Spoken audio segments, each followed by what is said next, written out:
We have these huge intact biosystems here, and we carry a huge responsibility to keep them that way.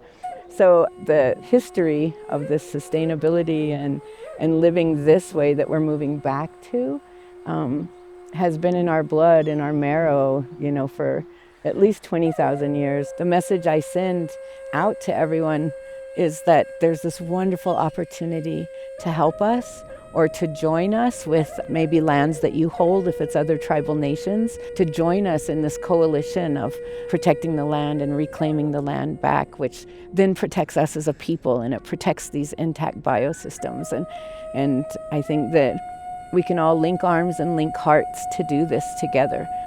So our job here is to reclaim identity and reclaim passion for life and bring hope and create fulfilling positions that tie us back to the land and back to being stewards, given this place by Creator, to be stewards of this land and of our, fellow man. And as I mentioned, Natui Tupik, Spumi Tupik, Sakumi Tupik, Suyi Tupik, all the beings, the ones that fly in the air, the ones that swim in the water, the ones that walk and live in the land.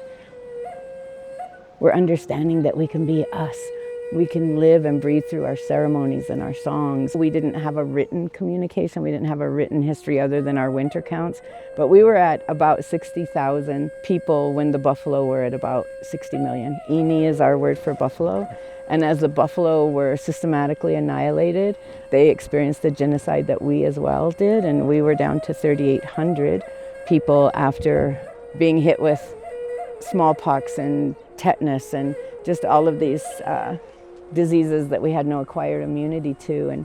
And so like the buffalo, their connection to this land, like the Ini that roamed these hills freely, that they were our entire existence, our homes, our clothing, our everything. The passion that I believe we have in bringing back the Ini is also bringing us back. Like we are getting healthier. Just in a few generations, we've been pushed into this little 1.5 million acres. We are dedicated to protecting, preserving, sustaining it from external forces. There's just been this resurgence of reconnecting to the land and getting out and gathering our own food again and knowing where our food comes from. This has been us here through millennia.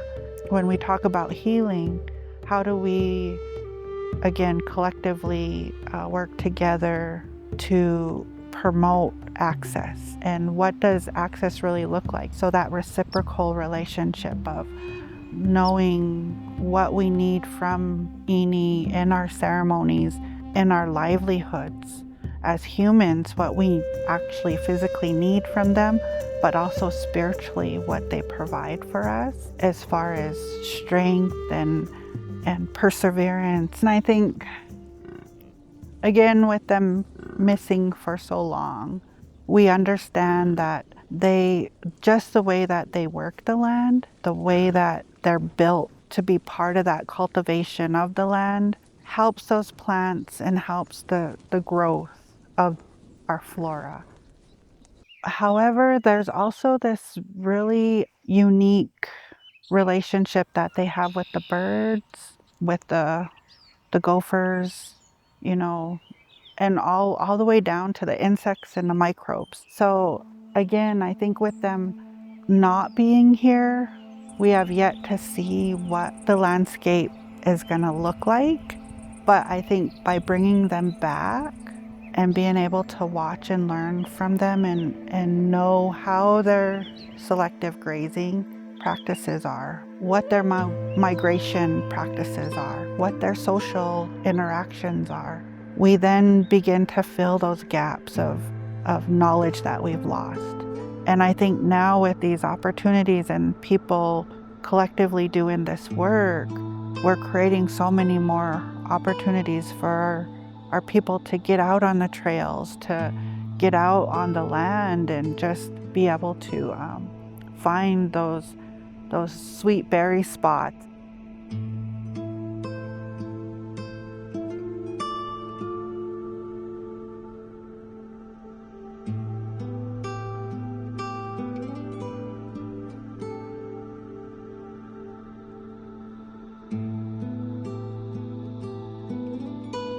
At the end of the day, when we've cleared so much trail, or we cleaned up so much knapweed, or we have removed fence for the bison, and worked in our ancestral lands that are no longer on our reservation anymore, really feels good to see that we have a Native crew out there working and doing this work.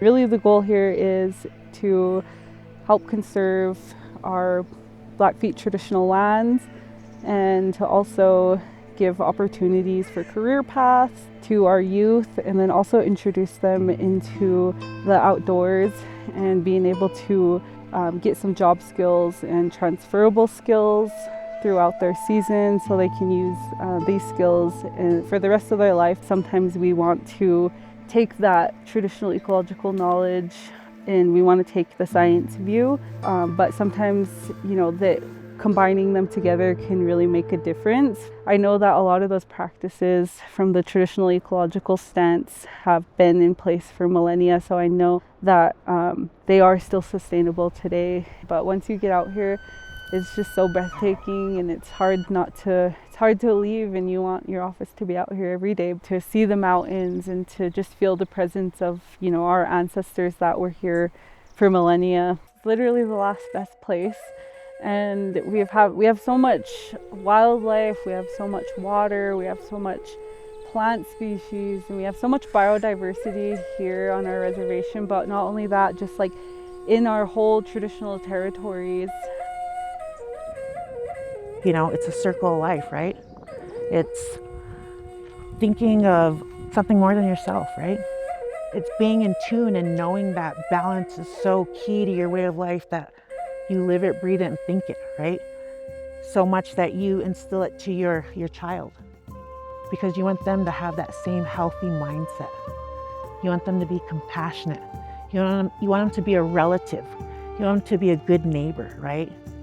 Knowing confidently that my children will be up here telling these stories, and your children will be seeing the aftermath of your efforts.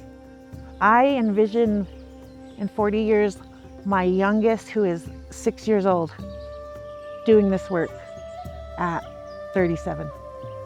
Right here where I am, doing this work, reading this landscape, put here specifically in this area to steward these lands, to be protectors, to be at the headwaters of the world, so we can continue to have healthy people.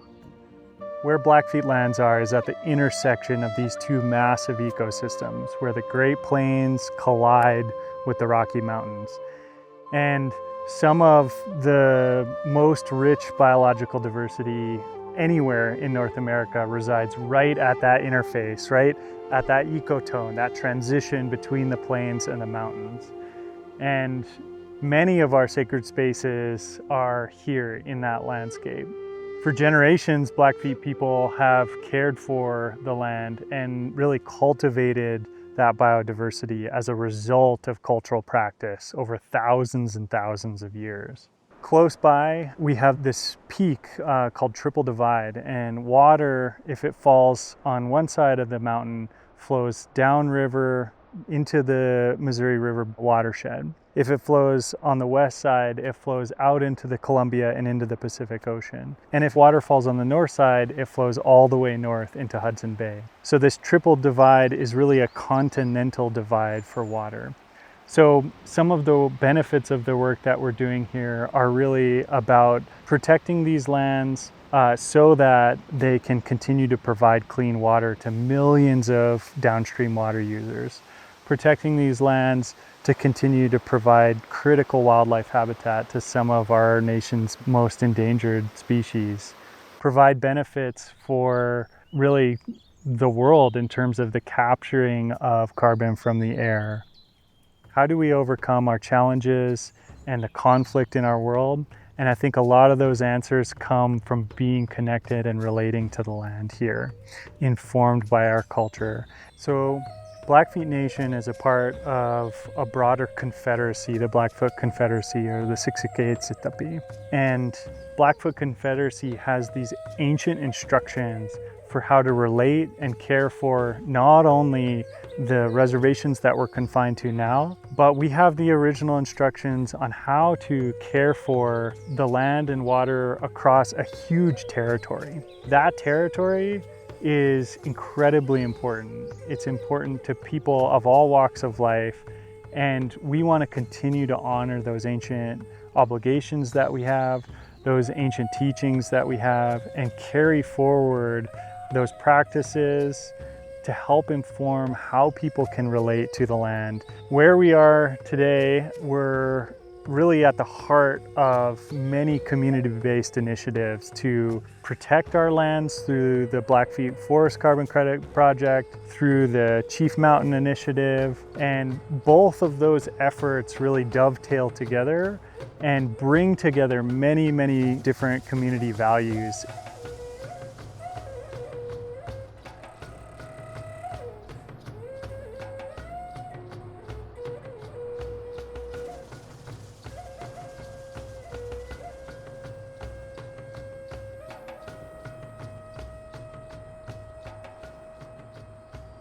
This area was really abused for a number of years, 30, 40, 50 years. It was, abused and overgrazed. So, well, the units, nobody was renting them in 2020. We started putting the tracks together, and it ended up being 244 tracks, if my number is correct, which added up to over 36,000 acres. And I started doing restoration work here.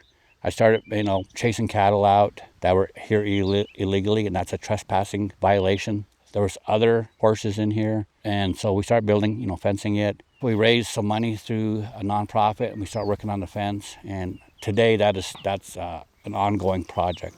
A total of 36 miles, I think, need to be done. Last year, we got 11 miles completed, and we hope to get some more here finished, get started again before winter, and try to get some more miles of fence done by the border. The forest out here, the plants, all the species here, they're all connected. They have a relationship with each other. With the introduction of the bison back to this area, we hope that will be an increaser. The bison will be an increaser for all the other vegetation, the canopy, the trees, all the forest. And so I'm so happy now that I get to be part of this project to get it restored, and for everybody, not just for me. Everybody's going to benefit from this. There's just so much that's happening on this land now because of, I believe, foundationally, some of our first work with the National Indian Carbon Coalition, because we learned that we had a stronger voice than maybe we thought we had. So through even our work with the National Indian Carbon Coalition, we became more empowered to have a better voice, a bigger voice, a stronger voice. So that's really what brings me here today, is because of who they sell our carbon credits to, that we were, primaries along with TNC, et cetera, Piikani Lodge, to work with leadership to afford this opportunity to keep our forest plan intact, but also knowing that would bring revenue into the tribe that would then prayerfully go out towards education and reclamation of land and identity. We always have this umbilical cord to home. And although I had job offers, I immediately came home because of that connection, because of that umbilical cord and the passion that we have to bring our tools home, to add to this community voice and this community strength and this community resilience. And I'm also a grandmother of 14 and a mother of 4, and just very honored and humbled to be at this point in my life and my journey, to have been blessed by the leadership of our council and by our community to just get to do good work that makes a difference. We have a lot of future generations coming, Creator willing, and we need to really take care of what we have. Us as Blackfeet people always want to be able to look at the future and say, I want my children, I want my grandchildren to be able to do the same things I do today.